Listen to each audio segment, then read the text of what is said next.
유쾌, 상쾌, 통쾌한 쾌 변호사와 함께하는 시원한 법률 나들이.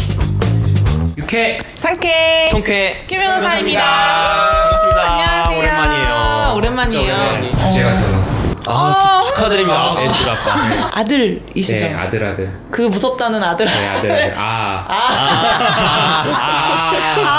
얼주가.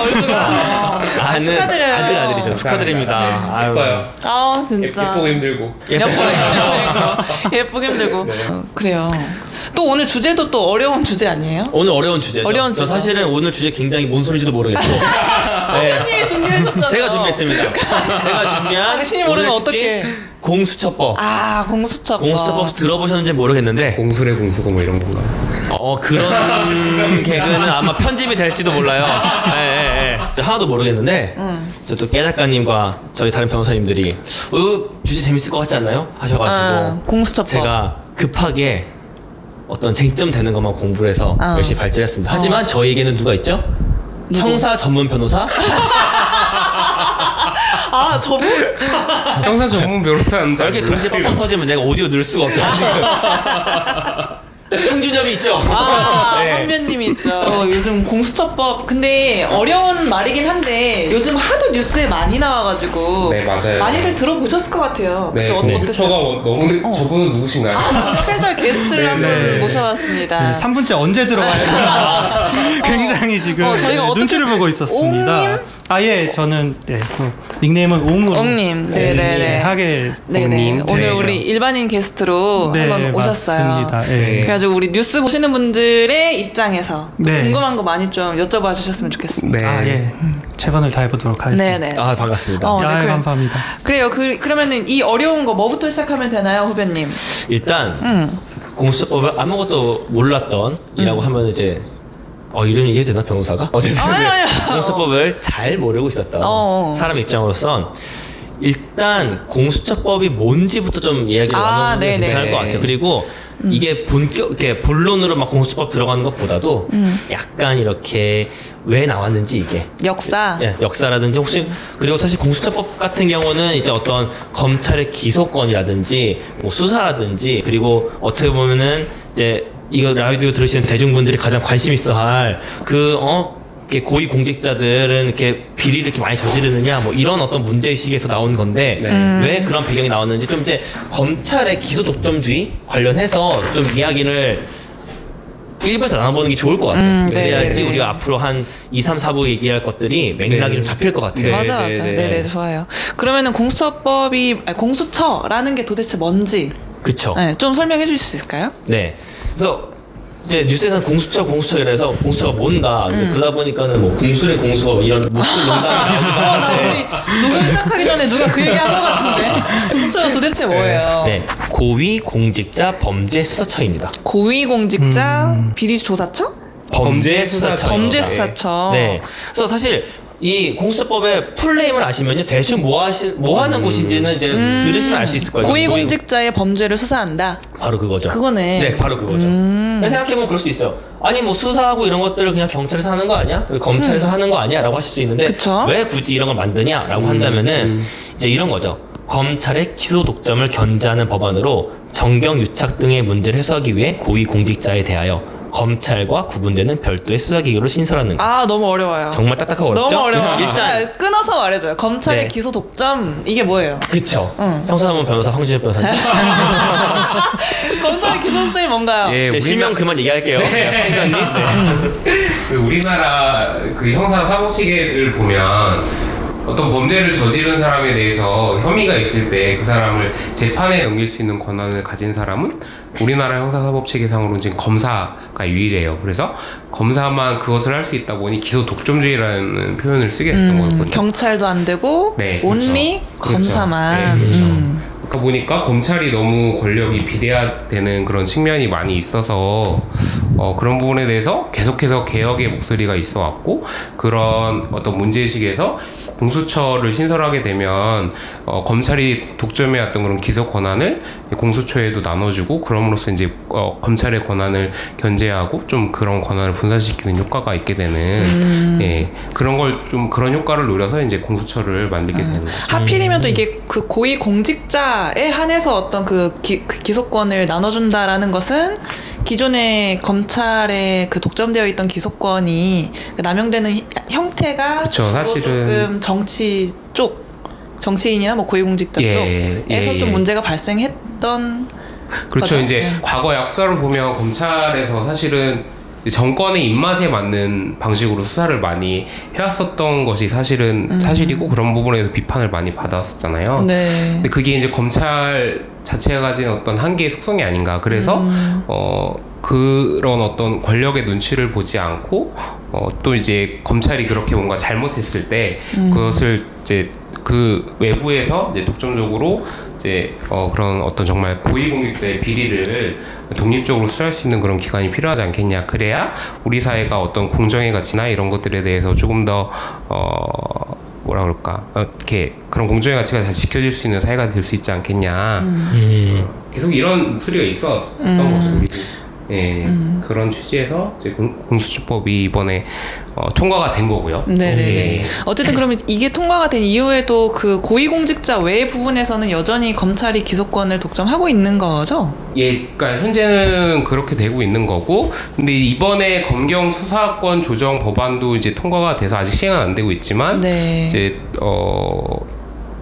일부 범죄에 대해서는 이제 검찰에서 기소를 이제 했던 것에서 경찰이 자체적으로 수사를 종결할 수 있는 권한을 갖게 되고 이렇게 조정이 되는 것으로 알고 있어요. 제가 아직 자세한 내용은 다 확인했는데. 네네네. 그래서 약간 이거를 조금 더 그냥 쉽게 설명을 드릴 필요도 있을 것 같아요. 왜냐면은 경찰 검찰 관계, 뭐 수사권, 기소권 막 복잡하잖아요. 네네네. 그 사실은 그런 거죠. 그러니까 수사라는 거는, 그러니까 이제 거기서부터 설명이 필요한 건데, 수사가 뭐고 기소가 뭐고 간략하게 기소가 좋아요. 뭔지 설명해 주시긴 하셨지만 그걸 진짜 왜 독점이 되어 있었고 그냥 우리가 보기에는 경찰이 날 부르나 검찰이 부르나 어쨌든 날 조사하는 건 똑같은 건데 네. 그런 게 어떤 차이가 있냐 했을 때 그거부터 알아야 되는 거죠. 사실은 이 형벌이라든지 나를 이제 검찰에 넘어가고 나한테 형사처벌을 받는다는 거는 조금 거칠게 표현해서 국가가 나한테 처벌을 한다는 거죠. 그러니까는 이거 뭐 혹시 삐처리도 되나요? 그러니까 이제 뭐 욕할 거예요? 그러니까 이제 그거죠. 내가 너랑 법적 다툼을 하는 게 아니라 국가가 나서서 너를 조지겠다는 거. 그래서 좀 그렇게 이해를 하면 좀 되게 이해가 쉬워지는 게 국가가 나를 나서서 조지는 거기 때문에 아무나 자꾸 조질 수가 없잖아요. 그러니까 수사권이라는 것도 결국엔 뭐냐면 그 개인의 권리를 침해해야지 할 수 있는 거잖아요. 네. 무슨 얘기냐면은 뭐해서 우리 황변님께서 범죄를 저질렀으면 내가? 그냥 이렇게 눈에 만약에 예를 들어서 형사 전문 변호사 조심해야 돼. 누구보다 형사적 절차와 내용들 잘 아는 사람이 더 한다고.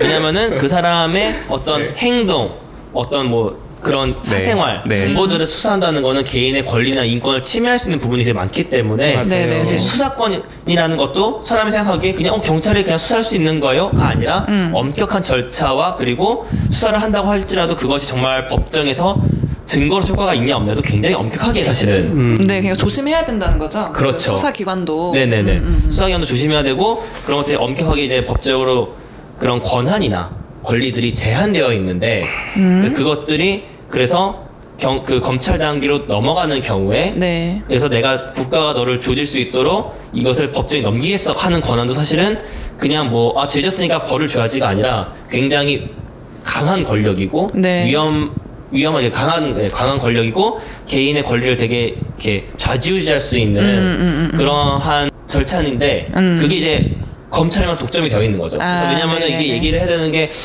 그런 것도 좀 있는 것 같아요. 그러니까 왜 그럼 검찰에 처음부터 기소 독점이 되어 있었냐도 사실 궁금할 수 있는 거잖아요. 왜 처음에 검찰 기소가 그러니까 기소 독점지가 왜 생겼고 어떤 의미를 갖고 있는지 혹시 설명 좀 해주실 수 있을까요? 너 잘 모르겠는데.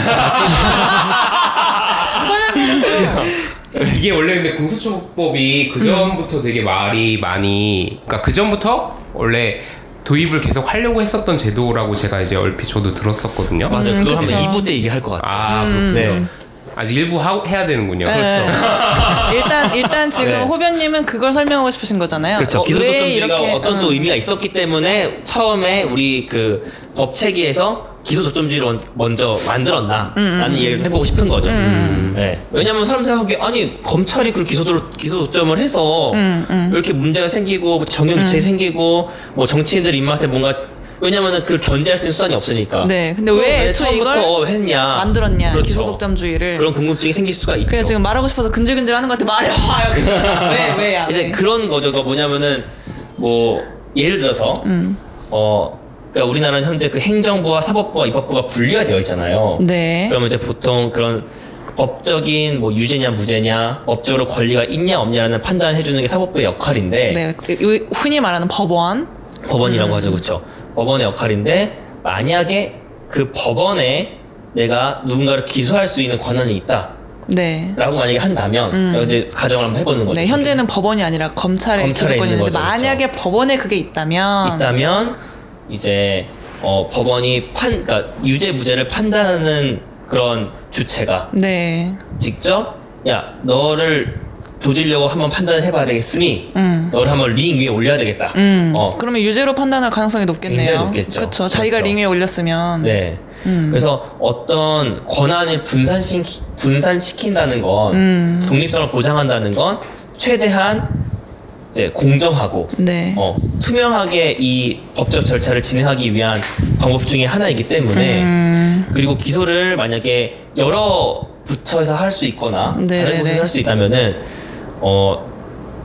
사실 그런 영향력을 끼칠 수가 있는 거겠죠. 그러니까 지금 검찰 같은 경우는 법무부 밑에 있는 어떤 행정기관 내 밑에 있는 행정 영역에 있는 이제 조직인 거잖아요. 네네네. 그런데 만약에 그럼에도 불구하고 행정부나 뭐 대통령이나 다른 뭐 그런 행정기관의 뭐 권력자들이나 이런 사람들이 기소를 할 수 있는데 어떤 그런 영향권을 준다 한다면 정말 그 이해관계에 맞는 기소가 이루어질 수도 있다라는 거죠. 근데 사실 처음에 기소 독점주의를 준다는 건, 그러니까 독립성을 준다는 건 네. 그만큼 공평하고 다른 데 영향 없이 애초에 원래 그런 의미였다. 그렇죠. 그러니까 요점을 좀 정리를 하고 넘어가자면 네. 이 형벌이라는 거는 우리가 흔히 말하는 민사, 그냥 너와 내가 돈 문제로 싸우는 거는 사실 둘이서 법원 가서 싸우는 건데 네. 이런 그 형벌에 관한 거는 그 피해자가 직접 싸우는 게 아니라 국가가 대신해서 싸우는 구조다 현재. 네네. 그러다 보니 국가가 수사권이라는 굉장히 강한 강제로 뭐 집에 들어가서 압수수색도 하고 뭐 불러다가 강제로 조사도 하고 네. 이런 권한이 너무 비대한데 그러니까 그런 거를 이제 좀 조정할 필요가 있다. 국가의 권력이 너무 강하니까. 그래서 이제 일정한 절차를 만들어 놓은 거고 거기에 이제 그 링 위에 올리는 행위가 있고 그 그렇죠. 재판정에 세우는 행위가 있고 그리고 거기에서 이제 유죄냐 무죄냐를 판단하는 게 있는데 그 두 개를 나눠놨다 이 말씀이신 거죠? 그렇죠. 지금 링 위에 올리는 거는 검찰이 해라. 네. 그리고 판단하는 건 법원이 해라. 네, 그렇죠. 법원이 그게 해라. 원래 이제 그런 좀 공정함. 그런 걸 위한 거였다. 근데 과연 그게 공정했느냐 했을 때 약간의 문제가 있었다는 거죠. 그렇죠. 네. 그런 약간이 아니라 많은 문제가 있어요. 사실 이거는 황 위원님의 개인의 의견이기 때문에 저는 우리나라 검찰의 정의로운 왜 갑자기 선거? 저거 치지 마시죠. 무서운 사람. 우리나라 검찰의 정의로움에 대해서 저는 믿어 의심치 않습니다. 무서운 사람이세요. 네, 그래요. 그래서 근데 아까 말씀하신 것처럼 근데 이제 그 기소 원래 취지는 그런 기소 독점이었는데 그게 이제 특히나 이제 고위공직자 관련해서 조금 이제 당시 정권의 입맛에 맞는 기소를 하거나 안 하거나 이런 결정이 좀 이루어지는 그런 문제가 좀 있었다. 그렇죠. 하지만 그것을 견제할 수 있는 수단이 없었기 때문에 이런 공수처법에 대한 내용들이 나왔고 그래서 아까 황 변호님도 간단하게 이제 그래서 공수처법의 어떤 도입 배경을 막 설명해 주려고 하는 찰나 제가 이제 2부에서 하는 거기 때문에 끊었죠. 왜냐면 벌써 15분이 지나갔기 때문에. 그래요. 대충 조금 그 어떤 시민의 입장에서 좀 이해가 되셨어요? 네, 시민옹입니다. 마지막 우리 1부 좀 끝나가는데 이해가 좀 괜찮으셨나요? 네, 일단은 뭐 공수처 저희들 그 일반 시민들이 보기에 공수처라는 거는 단순히 지금 뭐 그 정치권의 양 극단에서 찬성이냐 반대냐만 놓고 그러니까 싸우는 걸로 싸우는 보이잖아. 것도 뭐 이것만 갖고 싸우는 것도 아니고 뭐 패스트트랙이니 뭐니 굉장히 많이 버무려져서 그 논란만 저희는 접하고 있는데 그것의 어떤 시작 왜 이게 논의가 되기 시작했는지 조금 괜찮았나요? 네. 역시 대단하신 분들이. 네, 이 말 들으려고 한번 여쭤봤어요. 가방끈이 긴 분들이십니다. 네. 좋아요. 그러면 우리 1부 여기서 마치고요. 2부에서 또 이어가도록 할게요. 네, 감사합니다. 감사합니다. 좀 이따 봐요. 오늘 방송 잘 들으셨나요? 가시기 전에 구독, 즐겨찾기, 좋아요 그리고 하트 잊지 마시고요.